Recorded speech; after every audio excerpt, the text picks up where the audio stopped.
Okay sir.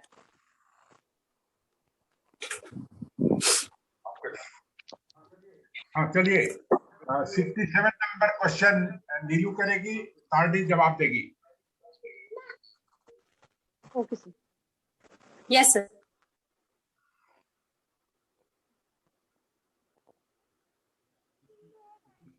Hello. हाँ जी sir. 66 चालू। Yes. हाँ सर। बकाया वसूली के क्वेश्चन नंबर 66 है। बकाया वसूली के लिए ग्राहक को पहला टेलीफोन कॉल करते समय एक रिकवरी एजेंट को चाहिए। ऑप्शन है ए केवल उसकी पहचान का खुलासा करना, बी उसकी पहचान उजागर करें और बकाया जमा करने का अधिकार भी, सी देय राशि के भुगतान के बारे में ग्राहक के साथ चर्चा करें और डी ऊपर दोनों बी और सी। मैम इसका आंसर होगा डी ऊपर दोनों बी और सी। बी और सी। रिपीट करो कि disclose his her identity and also authority to collect the dues. दूसरा जो है उत्तर जो है discuss with the customer about payment of the dues. ये दोनों जरूरी है। अगला चलिए, जल्दी चलिए। Okay sir. क्वेश्चन नंबर 67 है। बकाये के संग्रह पर आईबीए की मॉडल नीति के अनुसार बकाये की वसूली के लिए ग्राहक को कॉल करना चाहिए, जिसे वह आमतौर पर खालिस्तान के बीच में कर सकता है। ऑप्शन है ए 8 बजे से 5 बजे तक, बी 7 और 7 घंटे, और सी 8 बजे से 7 बजे तक, या डी 7 बजे से 6 बजे तक। मैम बी सुबह 7 बजे से शाम को 7 बजे तक।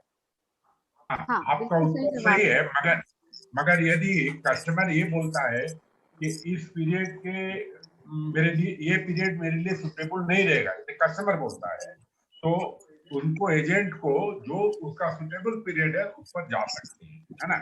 चलिए आगे चलिए। Okay sir. क्वेश्चन नंबर 68 है।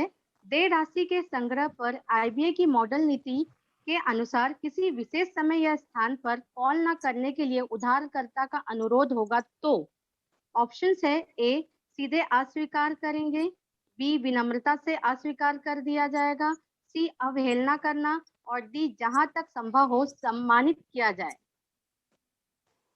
मैम डी जहां तक संभव हो सम्मानित किया जाए। Honored as far as next. Question number 69 है। प्रेरक कौशल का मतलब है। ऑप्शन है ए एक व्यक्ति को एक अच्छा श्रोता होना चाहिए, बी पारस्परिक संबंध, सी बातचीत और डी एक अच्छा तालमेल स्थापित करना और दूसरे व्यक्ति का विश्वास जीतना। मैम आंसर होगा डी एक अच्छा तालमेल स्थापित करना और दूसरे व्यक्ति का विश्वास जीतना। हाँ, इसी को परसुएसिव स्किल बोलते हैं, है ना। परसुएसिव स्किल के बारे में पूछ रहा है और उसका सही उत्तर जो है तारणी ने दिया, establishing a good wrapper and winning the trust of other person, this is called persuasive. Next चलिए। क्वेश्चन नंबर 70 है। ऋण वसूली एजेंट। ऑप्शन है ए प्रत्यायोजित प्राधिकार से अधिक हो सकता है, बी प्रत्यायोजित प्राधिकार से अधिक नहीं होना चाहिए, सी आंशिक रूप से प्रत्यायोजित प्राधिकरण से अधिक हो सकता है और डी ऑप्शन है समझौते के लिए कोई अधिकार नहीं दिया जाता है। मैम आंसर होगा बी प्रत्यायोजित प्राधिकरण से अधिक नहीं होना चाहिए। हाँ सही है। असल में क्या होता है कि कई हिंदी शब्द ही जो है हमको कठिन लगते हैं, तो इसका सबसे बड़ा बात यह है कि डेप्ट रिकवरी एजेंट जो है, जो उसको डेलीगेशन दिया गया है, तो उस डेलीगेशन को वो एक्सीड नहीं करे, मतलब should not exceed the delegated authority. जो अथॉरिटी मिली है उसको एक्सीड न करे, अथॉरिटी के अंदर ही काम करे। चलिए। ओके। क्वेश्चन नंबर 71 है। डीएमपी का मतलब है। ऑप्शन है ए ऋण प्रबंधन योजना, बी प्रत्यायोजित मौद्रिक शक्तियां, सी व्युत्पन्न मौद्रिक शक्तियां, डी संपत्ति का मेहनती प्रबंधन। मैम ए ऋण प्रबंधन योजना। डीएमपी का फुल फॉर्म होता है डेब्ट मैनेजमेंट प्लान, है ना। हाँ सही बात। जिसको हिंदी में ऋण प्रबंधन योजना बोलते हैं। हाँ यस करेक्ट। हाँ आगे बढ़े। क्वेश्चन नंबर 72 है, एजेंटों के अधिकारों और कर्तव्य के लिए सामान्य प्रावधान इसमें निहित हैं। ऑप्शन से ए भारत का संविधान 1949, बी संविदा अधिनियम 1872, सी कंपनी 2013 और डी इनमें से कोई भी नहीं। मैम बी संविदा अधिनियम 1872। सही बात। हाँ। जो इंडियन कंडक्ट एक्ट है, जो इंडियन कंडक्ट एक्ट है 1872, उसमें जो है वो पूरा जो है राइट्स एंड ड्यूटीज, उसमें यदि कुछ हटाना है, कुछ संशोधन करना है तो उसको जो है मॉडिफाई किया जा सकता है, और उसके लिए स्पेसिफिक जो है एग्रीमेंट जो है एजेंट और बैंक के बीच में करना पड़ेगा, या एजेंट और प्रिंसिपल बोलिए, या एजेंट या बैंक के बीच में करना पड़ेगा। हाँ चलिए अगला चलिए। ओके, क्वेश्चन नंबर 74 है, संबंधित अधिनियम में निहित एजेंट के सामान्य कर्तव्य में शामिल है। ए प्रधान के वैध निर्देशों का पालन करने का कर्तव्य, बी व्यापार उद्योग के रीति रिवाजों का पालन करने के लिए कर्तव्य जहां प्रधान के निर्देश चुप है, सी प्रधान के वैध और किसी भी अन्य निर्देशों का पालन करने का कर्तव्य, और डी दोनों ए और बी ऊपर के। मैम आंसर होगा डी, ए और बी दोनों। हाँ ए एंड बी करने का मतलब है कि duty to follow lawful instructions of the principal. B है duty to follow customs of the trade industry where instructions of the principal are silent. समझ गए? ये बहुत ही इम्प्लाइड सब क्वेश्चंस रहते हैं, जिसको जो है गंभीरता से लोगों को हम लोग पढ़ाए भी हैं, मगर जब क्वेश्चन आता है तो क्वेश्चन के आंसर देते समय हम भूल न जाए, इसलिए इस वीडियो को हम चालू करके बतला रहे हैं।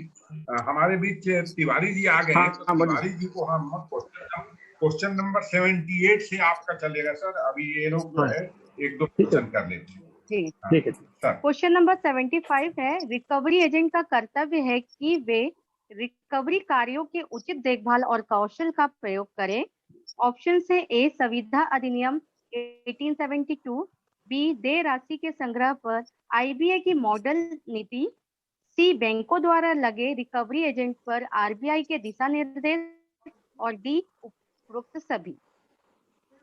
मैम आंसर डी उपयुक्त सभी। हाँ सही है।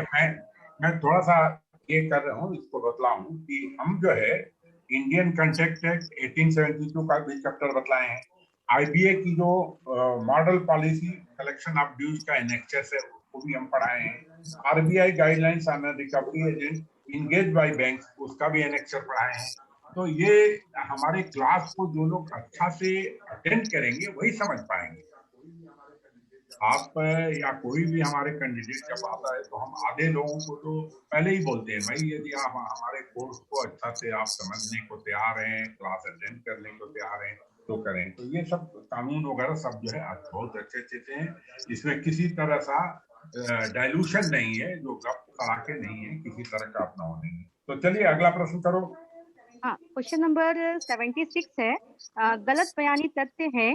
ए भारत ब्रिटेन संयुक्त राज्य अमेरिका में अनुमेय, बी भारत ब्रिटेन अमेरिका में निषिद्ध, सी डी यूके में निषिद्ध लेकिन भारत संयुक्त राज्य अमेरिका में अनुमेय। मैम आंसर होगा बी भारत ब्रिटेन अमेरिका में निषिद्ध। हाँ हाँ, prohibited in India, UK and USA, है ना? हाँ। क्वेश्चन नंबर 77 है, ऋण वसूली के लिए ग्राहकों के साथ फोन संपर्क के घंटे निर्धारित हैं। ए संयुक्त राज्य अमेरिका में लेकिन भारत में नहीं, बी भारत में लेकिन यूएसए में नहीं, सी भारत में भी और यूएसए में भी, और डी ब्रिटेन में लेकिन भारत में नहीं। मैम आंसर होगा सी भारत में भी और यूएसए में भी। हाँ, सही आंसर है। आपका उत्तर सही है। असल में यहाँ पर एक चैप्टर भी हमारे उसमें इंटरनेशनल बेस्ट प्रैक्टिसेस ऑन डेब्ट रिकवरी, मतलब हम सिर्फ इंडिया के नहीं पढ़ते हैं बल्कि और भी 2-3 कंट्रीज के जो प्रैक्टिसेस है उसको भी पढ़ाते हैं और उसका चैप्टर भी है जिसको कि बहुत गहराई से हम पढ़ाते हैं। तो हमको जो है जब इंडिया के रूल्स और यूके यूएसए के रूल्स की भी हल्की हल्की जानकारी जो है कुछ रखना है जो कि चैप्टर में दिया गया है। तो चलिए आप 78 नंबर प्रश्न जो है हम एक और आप कर लो नीलू जी, उसके बाद 79 से तिवारी जी को कॉल करते हैं। ओके सर, क्वेश्चन हाँ। नंबर 78 है। हाँ। वसूली एजेंटों का कानूनी कार्यवाही या ग्राहक की गिरफ्तारी की धमकी देना। ए, भारत में अनुमन्य और संयुक्त राज्य अमेरिका में भी। बी, भारत में निषिद्ध और संयुक्त राज्य अमेरिका भी। सी, यूएस द्वारा वसूली की प्रक्रिया अपमानजनक। बीसीएसबीआई, जिसको भारतीय बैंकिंग संहिता और मानक बोर्ड द्वारा निर्धारित बैंकिंग कोड और मानकों का पालन करना कितना महत्वपूर्ण है? ऑप्शन से ए, थोड़ा महत्वपूर्ण है क्योंकि उसे हर समय कोई ओडी आचरण का पालन नहीं करना पड़ता है। बी, बिल्कुल महत्वपूर्ण नहीं है क्योंकि यह कोड का पालन कर सकता है यदि आचरण केवल यह उसके अनुरूप है। सी, बहुत महत्वपूर्ण है क्योंकि वह बैंक का प्रतिनिधि है और उसका सख्ती से पालन करना चाहिए। और डी, इनमें से कोई भी नहीं। इसका सही जवाब है ऑप्शन सी, बहुत महत्वपूर्ण है क्योंकि यह बैंक का है और इसका सख्ती से पालन करना। Okay, thank you. सही आंसर। हाँ, तो हम ऐसा करते हैं बंद कर देते हैं क्योंकि एक जो वीडियो बनाएंगे उसके 30 सवाल तक जो है हम रखें तो अच्छा रहेगा। तो मिश्रा जी यहीं पर 19 नंबर क्वेश्चन तक बंद करते हैं, 91 से आगे जो है कर लेंगे। थैंक